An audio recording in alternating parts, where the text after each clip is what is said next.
Lukas pasal 20. Pertanyaan mengenai kuasa Yesus. Pada suatu hari, ketika Yesus mengajar orang banyak di Bait Allah dan memberitakan Injil, datanglah imam-imam kepala dan ahli-ahli Taurat, serta tua-tua ke situ. Dan mereka berkata kepada Yesus, "Katakanlah kepada kami dengan kuasa manakah engkau melakukan hal-hal itu, dan siapa yang memberikan kuasa itu kepadamu?" Jawab Yesus kepada mereka, "Aku juga akan mengajukan suatu pertanyaan kepada kamu. Katakanlah kepada aku, baptisan Yohanes itu dari surga atau dari manusia?" Mereka mempertimbangkannya di antara mereka dan berkata, "Jikalau kita katakan dari surga, ia akan berkata, 'Mengapakah kamu tidak percaya kepadanya?' Tetapi jikalau kita katakan dari manusia, seluruh rakyat akan melempari kita dengan batu, sebab mereka yakin bahwa Yohanes adalah seorang nabi." Lalu mereka menjawab bahwa mereka tidak tahu dari mana baptisan itu. Maka kata Yesus kepada mereka, "Jika demikian, aku juga tidak mengatakan kepadamu dengan kuasa manakah aku melakukan hal-hal itu." Perumpamaan tentang penggarap-penggarap kebun anggur. Lalu Yesus mengatakan perumpamaan ini kepada orang banyak. Seorang membuka kebun anggur. Kemudian ia menyewakannya kepada penggarap-penggarap, lalu berangkat ke negeri lain untuk waktu yang agak lama.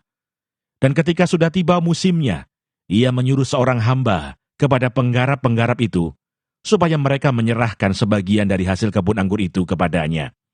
Tetapi penggarap-penggarap itu memukul hamba itu, dan menyuruhnya pulang dengan tangan hampa. Sesudah itu ia menyuruh seorang hamba yang lain, tetapi hamba itu juga dipukul dan dipermalukan oleh mereka. Lalu disuruh pulang dengan tangan hampa. Selanjutnya ia menyuruh hamba yang ketiga, tetapi orang itu juga dilukai oleh mereka, lalu dilemparkan keluar kebun itu. Maka kata tuan kebun anggur itu, "Apakah yang harus kuperbuat? Aku akan menyuruh anakku yang kekasih, tentu ia mereka segani." Tetapi ketika penggarap-penggarap itu melihat anaknya itu, mereka berunding katanya, "Ia adalah ahli waris, mari kita bunuh dia, supaya warisan ini menjadi milik kita." Lalu mereka melemparkan dia keluar kebun anggur itu dan membunuhnya. Sekarang apa yang akan dilakukan oleh tuan kebun anggur itu dengan mereka? Ia akan datang dan membinasakan penggarap-penggarap itu, dan mempercayakan kebun anggur itu kepada orang-orang lain. Mendengar itu mereka berkata, "Sekali-kali jangan." Tetapi Yesus memandang mereka dan berkata, "Jika demikian, apakah arti nas ini? Batu yang dibuang oleh tukang-tukang bangunan telah menjadi batu penjuru. Barang siapa jatuh ke atas batu itu, ia akan hancur. Dan barang siapa ditimpa batu itu, ia akan remuk."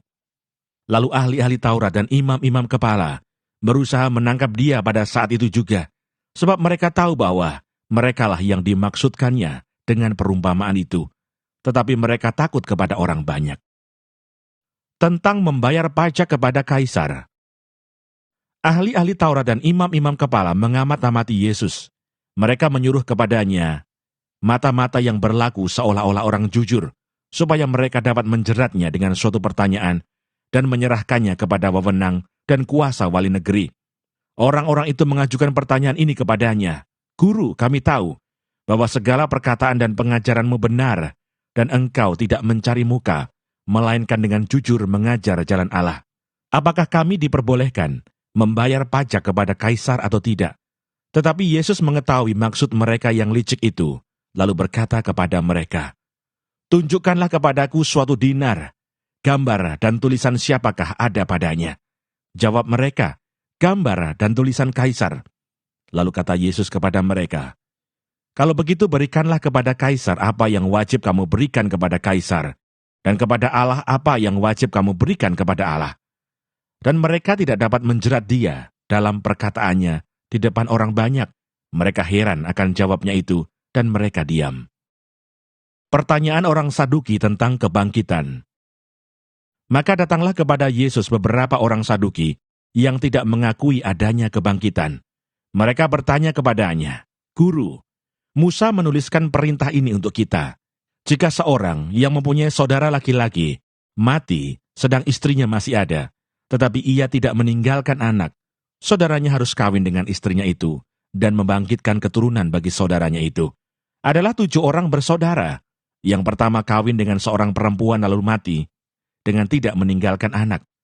Lalu perempuan itu dikawini oleh yang kedua, dan oleh yang ketiga, dan demikianlah berturut-turut oleh ketujuh saudaranya itu. Mereka semuanya mati dengan tidak meninggalkan anak. Akhirnya perempuan itu pun mati. Bagaimana sekarang dengan perempuan itu? Siapakah di antara orang-orang itu yang menjadi suaminya pada hari kebangkitan? Sebab ketujuhnya telah beristrikan dia.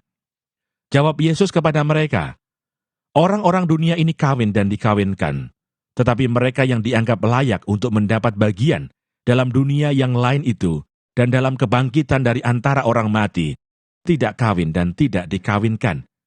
Sebab mereka tidak dapat mati lagi. Mereka sama seperti malaikat-malaikat, dan mereka adalah anak-anak Allah, karena mereka telah dibangkitkan. Tentang bangkitnya orang-orang mati, Musa telah memberitahukannya dalam nas tentang semak duri, di mana Tuhan disebut Allah Abraham, Allah Ishak, dan Allah Yakub. Ia bukan Allah orang mati, melainkan Allah orang hidup, sebab di hadapan Dia semua orang hidup. Mendengar itu, beberapa ahli Taurat berkata, Guru, jawabmu itu tepat sekali, sebab mereka tidak berani lagi menanyakan apa-apa kepada Yesus. Hubungan antara Yesus dan Daud. Tetapi Yesus berkata kepada mereka, bagaimana orang dapat mengatakan bahwa Mesias adalah anak Daud? Sebab Daud sendiri berkata dalam kitab Mazmur, Tuhan telah berfirman kepada Tuanku, duduklah di sebelah kananku, sampai kubuat musuh-musuhmu menjadi tumpuan kakimu. Jadi Daud menyebut dia tuannya. Bagaimana mungkin ia anaknya pula? Yesus menasihatkan supaya waspada terhadap ahli-ahli Taurat. Ketika semua orang banyak mendengarkan, Yesus berkata kepada murid-muridnya, waspadalah terhadap ahli-ahli Taurat yang suka berjalan-jalan memakai jubah panjang dan suka menerima penghormatan di pasar, yang suka duduk di tempat terdepan di rumah ibadat dan di tempat terhormat dalam perjamuan, yang menelan rumah janda-janda dan yang mengelabui mata orang dengan doa yang panjang-panjang. Mereka itu pasti akan menerima hukuman yang lebih berat.